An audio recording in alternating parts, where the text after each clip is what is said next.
अब इधर से सवाल शुरू हो। अब ज्ञान सर, सबसे पहले चूंकि इश्यू फॉरेन पॉलिसी का है, आप लोग नीतिगत तौर पर फॉरेन पॉलिसी को क्रिटिसाइज कर रहे हैं। मैं बहुत सारे उदाहरण दे सकता हूं कांग्रेस के जमाने में कि आप लोगों ने कैसे मिसहैंडल किया।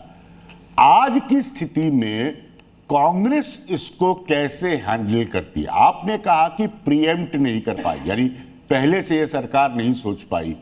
यह सरकार के पास कोई तरीका नहीं है यूएस और इजराइल के ऑफेंसिव को ईरान पर रोकने का। मैं मोदी गवर्नमेंट की बात कर रहा हूं। आप सरकार में होते तो कैसे अलग हैंडल करते? देखिए, अगर हम सरकार में होते, हम गुटनिरपेक्ष थे, हम एक जगह थे, हमारा किसी के साथ कोई संबंध नहीं था। हम इजराइल से भी बात करते, हम ईरान से भी बात करते। इजराइल में जाकर के आप हाथ मिलाएंगे, टाटा बाय बाय करके आएंगे, ईरान के ऊपर हमला हो जाएगा, उसके हेड ऑफ द स्टेट को मार दिया जाएगा। तो हम ये ना करते कि हम उनके साथ संवेदना ना करते। जो युद्ध छेड़ा गया है उसके अंदर एग्रेशन किसका है? घर में घुसकर किसने मारा? हम गलत को गलत कहने का साहस रखते। मनमोहन सिंह जी ने 2006 में वॉशिंगटन में खड़े होकर के कहा था, और वहीं वॉशिंगटन में ही कहकर आए थे कि इराक के ऊपर हमला करना बहुत बड़ी गलती थी। तो हम ये साहस रखते, हम कमजोरी ना दिखाते। आप एंटी यूएस स्टैंड लेते, आप कहते कि Donald Trump you are wrong, Donald Trump कोई ऑफेंसिव ईरान के खिलाफ गलत है। 100% एक बार नहीं सोच के बोलिएगा। मैं 50 उदाहरण दूंगा जहां पर मनमोहन सिंह ने एक सेकंड में आपको बता रहा हूं, 100%। और हमारा एक बार स्टैंड नहीं रहा। बांग्लादेश के साथ जब जंग हुई, बांग्लादेश बनाया गया, तब निक्सन ने बहुत जोर लगाया था, जंगी बेड़ा भी भेज दिया था। इंदिरा जी ने टेलीफोन लेने से मना कर दिया था और बात किए बिना अमेरिका से वापस आ गई थी। दूसरी बात, मनमोहन सिंह जी ने इराक के लिए वॉशिंगटन में खड़े होकर क्या कहते कि ये आपकी गलती थी, आपने इराक के ऊपर हमला किया। तो हम गुटनिरपेक्ष हैं, हम किसी के साथ जुड़े हुए नहीं। एक घटना बस आपको याद दिला रहा हूं, बहुत सारे पत्रकार हैं। आपने कैसे वॉशिंगटन को सरेंडर किया था न्यूक्लियर डील पर? अगर आप कहिए तो पूरे सीक्वेंस ऑफ इवेंट्स दिन के हिसाब से मैं आपको बता सकता हूं। तो कांग्रेस को ये पूरा देश साथ नहीं था क्या? आपकी लेफ्ट की वजह से आप बताइए ना, सब साथ नहीं थे क्या? दिन यहाँ पर याद है, पूरा बताइए, जर्नलिस्ट आज पूरा देश साथ है क्या? लेफ्ट से आपका रिश्ता टूट गया था, यही मनमोहन सिंह की गवर्नमेंट थी।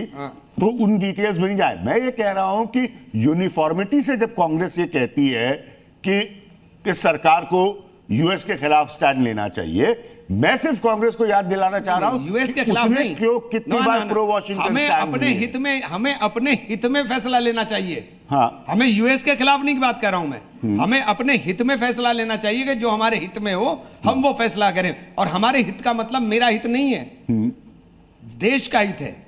हमें देश के हित में जो फैसला हो वो फैसला लेना चाहिए। सर, हमें एंटी ईरान होना चाहिए या प्रो ईरान होना चाहिए? क्लियर आंसर दे दीजिए। ना हमें एंटी ईरान, ना हमें प्रो ईरान। नहीं, आपने कहा ना हमें एंटी ईरान, ना हमें प्रो ईरान। ट्रेडिशनली हम प्रो ईरान रहे, इसलिए मैं पूछ रहा हूं। लेकिन हम युद्ध के समर्थक नहीं रहे, प्रो ईरान। लेकिन हम युद्ध के समर्थक नहीं रहे। हमने हमेशा विश्व में शांति की बात की, हम युद्ध के समर्थक नहीं है। तो ना हम एंटी ईरान, ना हम प्रो ईरान। कॉम्प्लिकेशन है सर। कांग्रेस क्यों नहीं समझ रही कि इस युद्ध पर इंडिया का कोई नियंत्रण नहीं है? ये युद्ध अमेरिका और इजराइल मिलकर ईरान के खिलाफ अपना ऑफेंसिव चला रहे हैं। हमारा तो कोई नियंत्रण नहीं है। हम अपना ये बात आपकी सही है कि हम अपना रास्ता तय कर सकते हैं, लेकिन इस युद्ध पर हमारा कोई नियंत्रण नहीं है। अकु सर आपका सवाल। 20 साल हो गए जिस घटना की आप जिक्र कर रहे हैं, बात कर रहे हैं।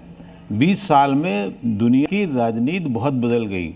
आपने अभी शब्द का इस्तेमाल किया, देश पहले, इंडिया फर्स्ट, अमेरिका फर्स्ट, वही नारा ओबामा लेके चले और फिर आज अब ट्रंप उसी पे मांगा और ये सब कर रहा है।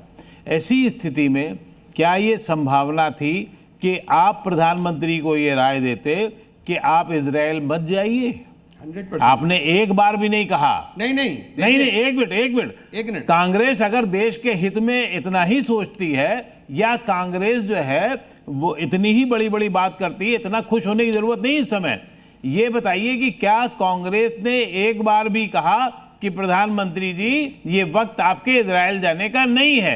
एक बार भी राहुल गांधी ने, या XYZ, number 1 Rahul Gandhi, number 2 Rahul Gandhi, number 3 Rahul Gandhi, किसी ने कहा? एक सेकंड, आप क्या आज देश के अंदर ये इन्होंने हालात छोड़े हैं?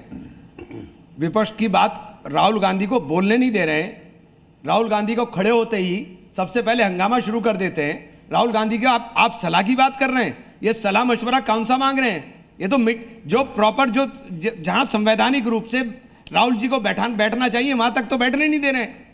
तो क्या आप यही खुश होने का व्यक्त है कि हमसे बात नहीं हो रही इसलिए खुश हो? नहीं, हम खुश हो रहे हैं, हम बचाने की बात कर रहे हैं, हम देश बचाने की बात कर रहे हैं। तो आप प्रेस कॉन्फ्रेंस करके भी सकते थे, ऐसा थोड़ी कि आपको सदन में ही बात करनी है। हम तो पहले दिन से विरोध कर रहे हैं भाई, आप कैसी बात? मैं फिर स्पेसिफिकली बात कर रहा हूं कि क्या कांग्रेस ने इजराइल यात्रा का, प्रधानमंत्री की इजराइल यात्रा का विरोध किया उनके जाने के पहले?